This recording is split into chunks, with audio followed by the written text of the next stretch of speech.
Football at 4. We'll talk football today. Johnny Mac at JF McMullen on Twitter. And, of course, our previews continue. Yesterday we did the NFC West, Jeff, and today we're going to take a look at the NFC North, which is a very intriguing division. The defending champion Chicago Bears, they were a surprise. Minnesota, a little bit of a disappointment last year. Green Bay was a disappointment with some injuries. And then Detroit's always a disappointment. So they're the 4 we'll dive into today. John McMullen here on the Sports Bash. Football at 4. And Johnny Mac, NFC North, a lot of people, that Bears team was a big surprise last year. Let's start with the Bears and kind of get into them. And do you think they can duplicate what they did last year, or were they one of those teams that was bad, then they get good, and then people figure them out, and then they go back to the middle? Well, I think it's going to be more like the latter. The question is, how far do they fall back? We always talk about worst to first in this league and playing a last-place schedule, and that's what kind of happened to the Chicago Bears last season. Plus, you add in a new coach, which was a big upgrade, and Matt Nagy fooled a lot of people, used a lot of eyewash. We talked about that with Sean McVay. That's going to regress a little bit back to the mean. You lose Vic Fangio, who's one of the 5 best defensive minds in this league, and they brought in Chuck Pagano, who's a veteran, and he's done it, but he's not Vic Fangio. So there's a lot of things that are going to make it more difficult. It is going to be more difficult for them. And remember, they still have the worst quarterback in the division, and that's tough. They were able to overcome it. I think Matt Nagy really schemed things up, but that's where I said people are going to be a little bit more used to it. It's going to be a little bit more difficult now that they've seen it. How's the offense look different? Jordan Howard's out, and obviously he was a guy that didn't fit there. But, this is a team that let him go because he didn't really fit there. So how does the offense look now with Howard out and really what Nagy wants to do? He's got, some intriguing weapons that they don't have like that stud wide receiver, but there's some nice options out there. No, they're solid at receiver. They have Allen Robinson, who I think is a good player. He came back from the injury. I think, in fact, that probably some don't give him as much credit as he deserves. Anthony Miller's now in his second year. He's a receiver. Taylor Gabriel's a speed guy. He can beat you that way. And Tariq Cohen is the main piece out of the backfield. The problem with him is he's the type of running back you want in the modern NFL, especially in an offense like Chicago, because he can do all that motion, the jet sweeps, he can catch the football, he can run the football. But you got to have him on a pitch count because there is significant size issues. And that's where I kind of don't understand why they didn't like Jordan Howard, because they needed an innings eater, so to speak. With Cohen back there. And he did that. He did it pretty well. Now they brought in Mike Davis. I don't think that's quite as good. And they drafted David Montgomery, but that's not going to be quite as good. So I'm a little surprised they didn't stick it out for Jordan Howard. Yeah, Trey Burton, by the way, is the tight end. He had a good year last year. Yeah, he saw. In fact, he did a little bit better than I expected. I didn't know if he could handle a larger role simply because he has some size issues as being a movement tight end. But that's what Nagy does. He can scheme things up. He can utilize people like that. And he's from the Andy Reid tree. He's a lot like Doug Peterson. And he's very good with formations. And I think Trey landed in an excellent spot. And I think to me, John, the reason why, and I think you and I are lockstep in the fact that we see the Bears maybe taking a step back, is that by getting rid of Jordan Howard and by not really doing anything else to the offense to, per se, upgrade it, they're putting more emphasis this coming year on Mitchell Trubisky taking the next step in his development. And if he does, that's great for them. I just didn't see enough from him last year and in that playoff game, especially against the Eagles, to believe that in year 3 he's going to make such a huge jump that he now takes the offense on his shoulders. No, I agree with that. That's my biggest issue with Chicago. Is my biggest issue with them last season, and he showed significant improvement from year one to year two. I do expect him to get better. I can't imagine, though, as I said, he's not going to be the worst quarterback in that division. Still, he's got a long way to go. He's got some significant issues, and it is about. I think. Look, he more than anyone else, and the Bears did a tremendous job in hiring Matt Nagy. They had to get in an offensive head coach that could utilize what Mitchell Trubisky does well and sort of mask some of the deficiencies. I think Nagy did a tremendous job of that. I think it becomes more difficult the more you see it, and that's everywhere. The more you see something, the easier it is to decipher it. In fact, I go back to the playoffs, Jeff, and I remember talking to Jim Schwartz before that game and talking about all the movement, and he was lockstep. He was like, "We're ignoring it because it's designed to fake you. It's designed to fool you." And I think other defensive coordinators are going to start to figure that out. Yeah, and speaking of defense, Mack, Hicks, Goldman, Fuller, Prince Amukamura's over there, Clinton-Dix, they picked up in the offseason, Eddie Jackson. We knew their defense was pretty good last year. Are they better this year? No, I can't imagine how they're going to be better. And look, they have significant talent. There's no question about that. But I do think you have to be realistic, and Vic Fangio, losing him is big. He was a big part of that scheme and what they do. And they still have members of the coaching staff. And as I said, they go to Chuck Pagano, but it's not going to be the same. It's just not. So I also expect a little bit of a step back. Talent-wise, they're still going to be top 10. I don't think there's any question about that. I just don't think it's going to be quite as good. And by the way, if Vic Fangio was still there, I don't think it was going to be quite as good because they had one of those seasons, and we see this all the time in the NFL. The turnovers, and they just came and came and came. And sometimes Jim Schwartz, I'll bring him up again, he always says games have personalities. Sometimes seasons have personalities. And you can't count on getting those turnovers year after year after year. It never works out that way. Even if you play sound defense, sometimes the tidal wave doesn't come. So, John, the Vikings are a team that we all look at and say, obviously they failed in their mission last year. They had a lot of problems on the offensive line. But you mentioned that no matter what, Trubisky is probably still going to be the fourth best quarterback. Kirk Cousins, one of the highest paid quarterbacks in the NFL. I think we've seen a really good quarterback when protected, and we've seen him be a good quarterback when he's taking a lot of hits. I feel like this team has a little bit better potential to have a turnaround and reverse whatever happened last year because they've got some really good pieces in place.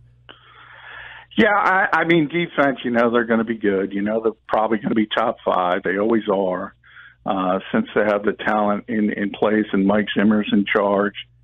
So the defense is going to be sound, and you look at the offense. And the problem was not Kirk Cousins and everyone. The problem was that offensive line. He actually performed at a pretty amazing level if you look at it, from how he was getting hit, how he was getting pressured, and how he was able to produce.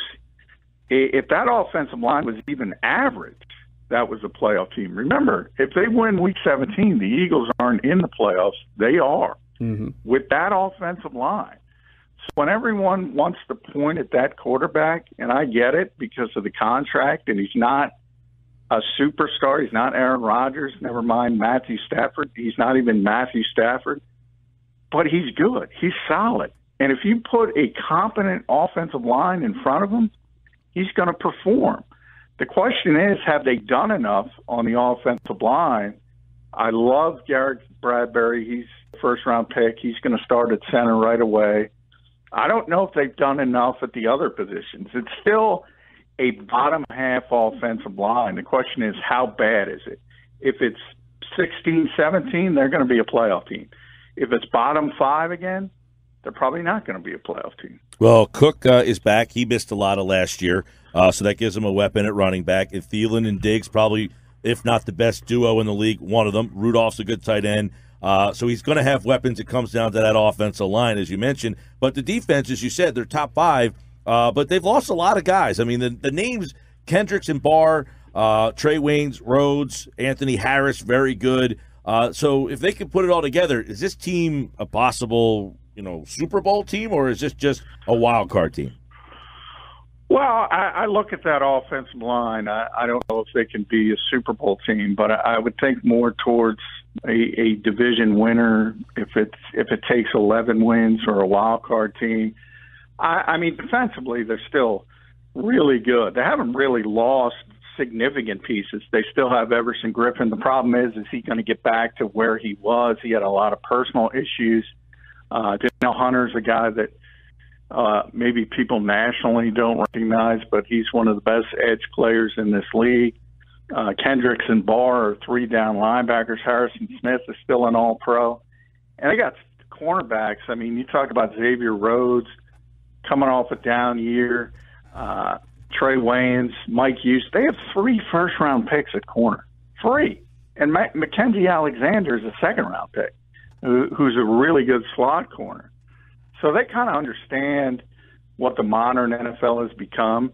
And just from a talent perspective, you don't get much more talented than they are in the secondary. John, let's go over to a team that most people always pick Green Bay, and it's because of Aaron Rodgers. But guess what? They don't typically do much come playoff time, and that's because Rodgers keeps getting hurt. When he's not hurt, they're good. When he is hurt, they're bad. But they did get a new coach, so they're going to have a completely new look in terms of the sideline. How big of an impact do you think the coaching changes, or does it all still ride on Aaron Rodgers? Well, I think it's big because, and Jeff and I talked about this a couple of weeks ago, I think, when you were gone. This, to me, is one of the most interesting stories in the NFL. It's going to be, how do these two guys coexist? I don't know if Aaron Rodgers is going to listen to Matt LaFleur. He's a headstrong guy, and he's had a lot of success. He's been the best quarterback in football. And who is Matt LaFleur? Coming in from Tennessee's another Sean McVay guy. Their offense was bottom of the league. Marcus Mariota's Marcus Mariota. He's not Aaron Rodgers. And if you're going to go in and say, hey, you got to run my scheme, and you can't do Aaron Rodgers things, and you can't extend plays, that could get ugly quick. So I think their relationship and how they get along is going to be one of the biggest stories in the NFL this season. I think my philosophy on this, John, is that with Aaron Rodgers, the Packers have won a Super Bowl and I believe made it to 3 NFC Championship games, despite the fact that Aaron Rodgers has hated Mike McCarthy the entire time and going back to before McCarthy was the coach. So if Aaron Rodgers can hate Matt LaFleur, I don't know, 10% less, 15% less, they may be a much, much better team. I'm not sure if Aaron Rodgers is going to love anybody, but if he could just hate him a little less than Mike McCarthy. Here's I'm gonna go the other side of the coin. You're right. Aaron Rodgers couldn't stand Mike McCarthy, and Mike McCarthy let him do what he wanted to do. Mm-hmm. Matt LaFleur's trying to get him to run an offense, right, and not do what he wants to do. I think it's going to go in the other direction. I think it's going to be one of those situations where Aaron Rodgers finds out pretty quickly, you know what, I had it pretty good, and now I got a guy trying to limit me. And by the way, I think that's a mistake. I mean, from a standpoint of, he's getting older now. He's 35. He's been injured 2 consecutive years, and the way he plays might be the reason why. So he might have to change the way he plays to extend his career at a high level, but he's got to realize that. I don't think, as I said, LaFleur has no cachet. I don't see how he goes into that building and says to Aaron Rodgers, I'm putting my foot down. You take what's there. If I scheme something up and it's open, I don't want you extending the play. I don't want you throwing the football down 50 yards.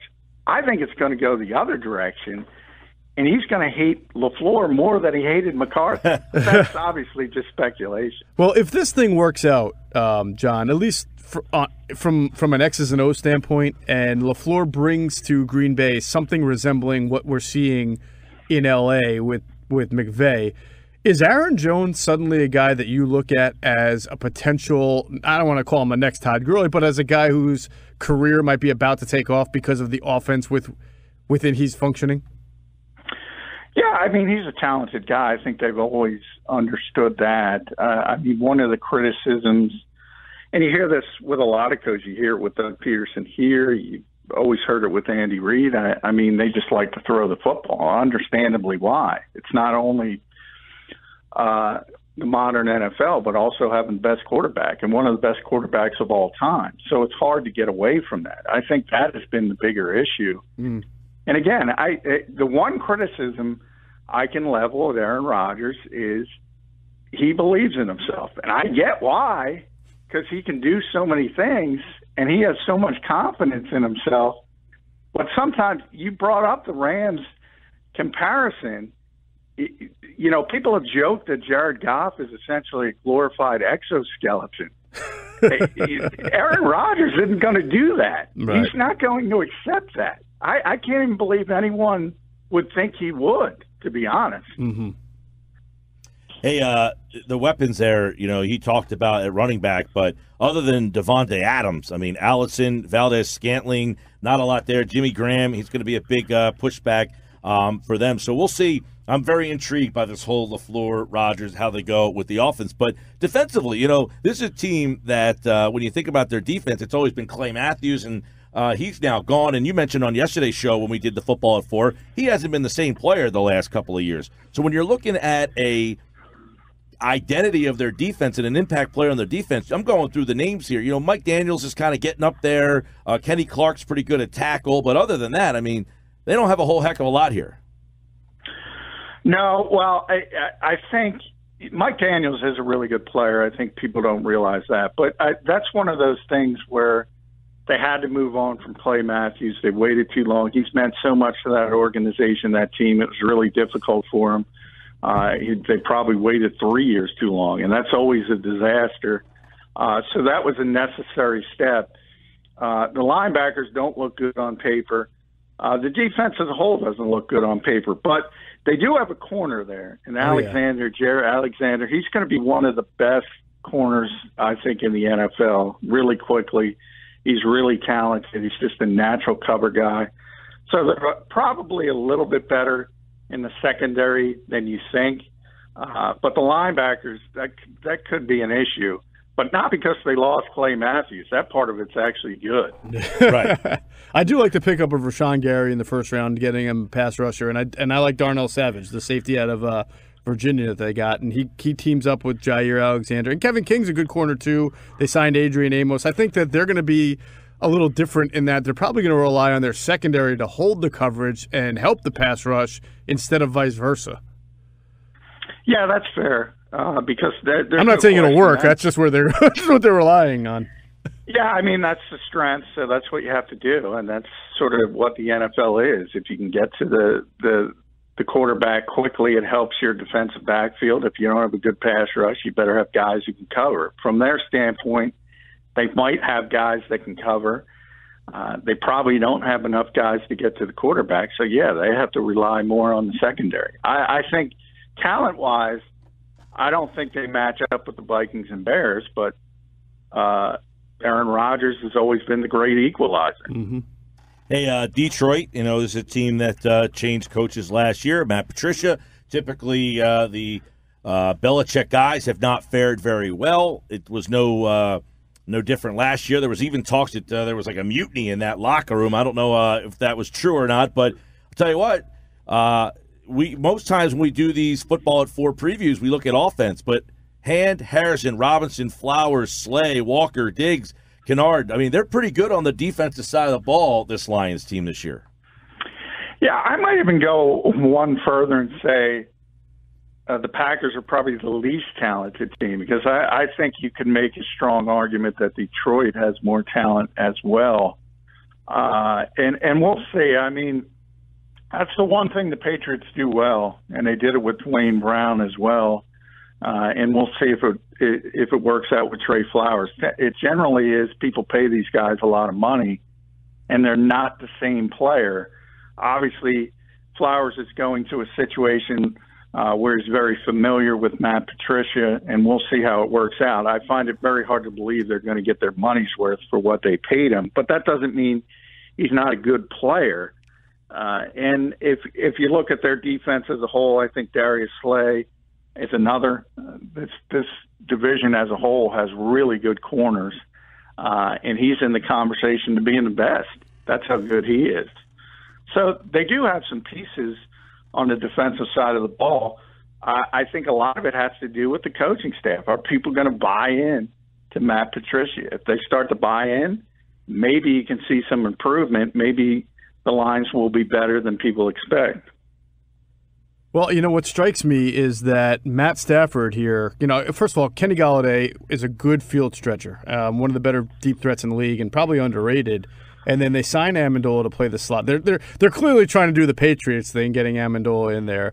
But then they draft Hockenson, and you look and you say, wow, Golladay, Marvin Jones, Amendola, Hockenson, Jesse James, Matthew Stafford, if he stays healthy, has some pretty good weapons here as long as they can keep him upright. I know. They got some talent. And Kerryon Johnson was a good pick for them last year, yeah. Yeah, I mean, Kenny Golladay, I agree. He's one of the most underrated receivers in this league. And he's just a physical mismatch for most corners. He's so big, he's so strong, he's so fast. Mm-hmm. So he's getting better and better.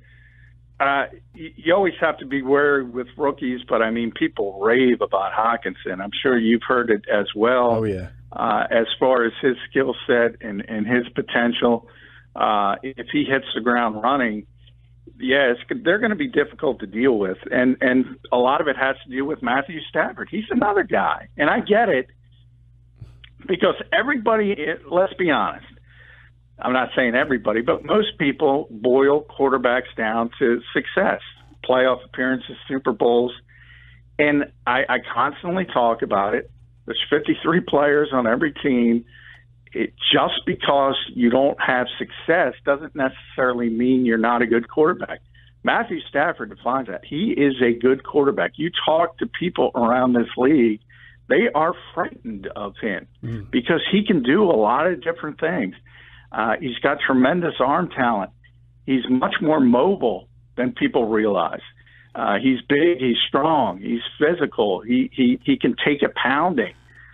This is a better team from a talent standpoint than people realize. All right, the North, they got the defending champion, the Bears. Very intriguing division. John, how do you see it working out?